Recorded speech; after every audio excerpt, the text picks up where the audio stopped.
میں کم از کم آدھا گھنٹہ سکتے کے عالم میں کھڑا تھا۔ وہ بھیڑیا غائب ہو چکا تھا۔ جیسے ہی میرا حواس کچھ بحال ہوا، میں نے شبیر کی لاش ٹھکانے لگانے کا سوچا۔ انسپکٹر والے کیس کے بعد میں مزید کسی کیس میں نہیں پڑنا چاہتا تھا، کیونکہ اس بار پولیس کو شک نہیں، یقین ہو جانا تھا کہ میں ہی قاتل تھا۔ زندگی بھی کس قدر عجیب ہے، کبھی سوچا بھی نہ تھا کہ میں اپنے وفادار اور پیارے ملازم شبیر کی لاش یوں ٹھکانے لگاؤں گا۔ خیر، شبیر کے بارے بہت کم لوگ ہی جانتے تھے۔ جس نے پوچھا تو میں نے کہہ دیا کہ وہ اپنے گاؤں جا چکا تھا، تاہم میرے ضمیر پر ایک بوجھ پڑ تھا، شبیر کی لاش کو بغیر جنازے وہ کفن ٹھکانے لگانے کا بوجھ۔ اب مجھے وہاں خوف آنے لگا تھا، سو کچھ عرصہ بعد ہی میں بوریا بستر سمیت کر واپس گاؤں چلا گیا۔ کاش میں نہ جاتا۔ میں نے ڈائری بند کر دی۔ مجھے سمجھ نہیں آ رہی تھی کہ بابا کوئی ہارڈ ناول رکھ رہے تھے یا پھر حقیقت بیان کر رہے تھے۔ خیر، ڈائری کو واپس دراز میں رکھ کر میں سو گیا۔ صبح میری آنکھ جلدی ہی کھل گئی، وہ سب ابھی تک سو رہے تھے۔ میں صحن میں چلا آیا جہاں فیاض موجود تھا۔ مجھے دیکھتے ہی اس نے سلام کیا اور مہمانوں کے ناشتے کا پوچھا۔ میں نے اسے کہا کہ جب وہ اٹھ جائیں تب بنانا، سو ہم دونوں ادھر ہی رکے، کرسیوں پر بیٹھ گئے۔ میں نے سگریٹ سلگا لی۔ شاہ جی، ایک بات کہوں، اگر آپ برا نہیں مانے تو؟ فیاض نے پوچھا۔ ہاں کہو۔ آپ چلے جائیں، اپنی اور اپنے دوستوں کی زندگیاں خطرے میں نہ ڈالیں۔ اس خاندان کی آخری نشانی ہیں آپ۔ میں بڑے شاہ جی، سیدزادی صاحبہ اور روشنی بی بی کی موت برداشت کر چکا ہوں، اب اور نہیں۔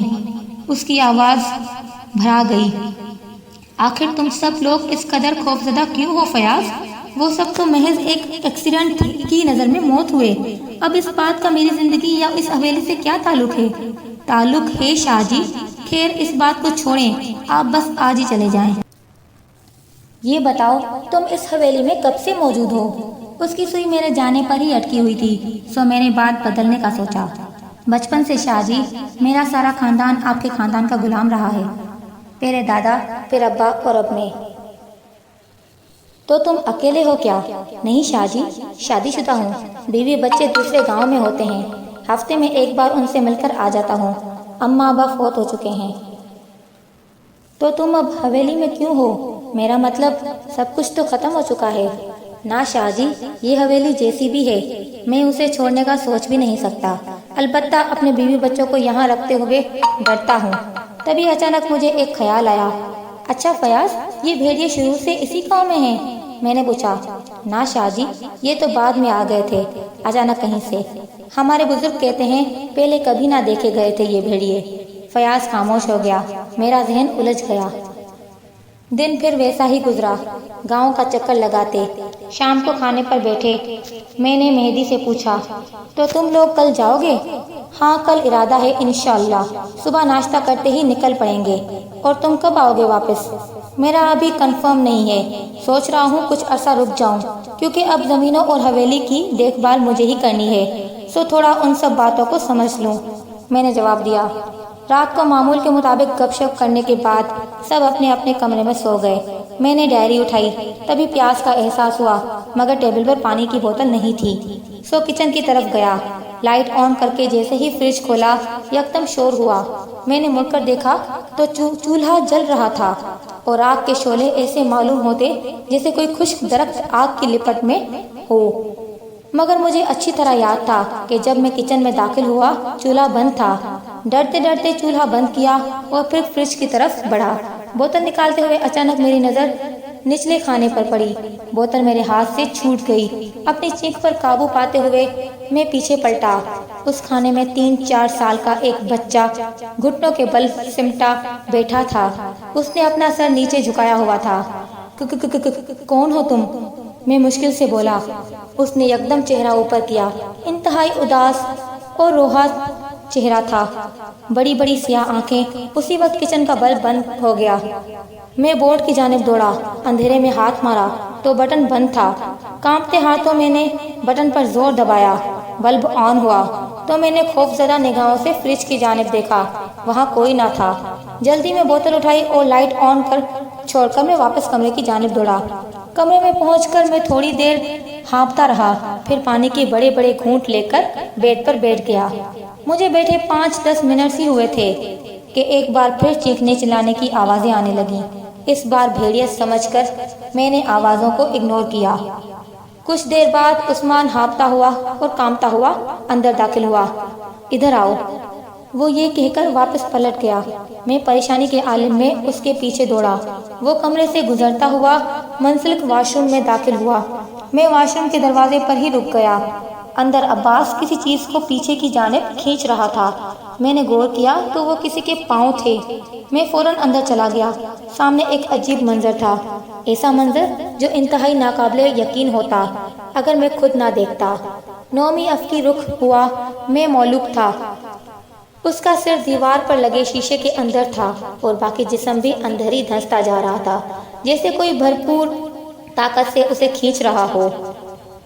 شیشہ زیادہ چوڑا نہ تھا، اس لیے نومی کے جسم کا جو حصہ شیشے کے اندر نہیں سما سکتا تھا وہ ایسے کٹتا جا رہا تھا جیسے انتہائی تیز دھار آرا چل رہا تھا۔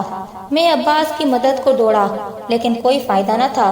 نومی کو جس قوت کے ساتھ اندر کھینچا جا رہا تھا اس کے مخالف 10 بندے بھی زور لگاتے تو کچھ نہ ہوتا۔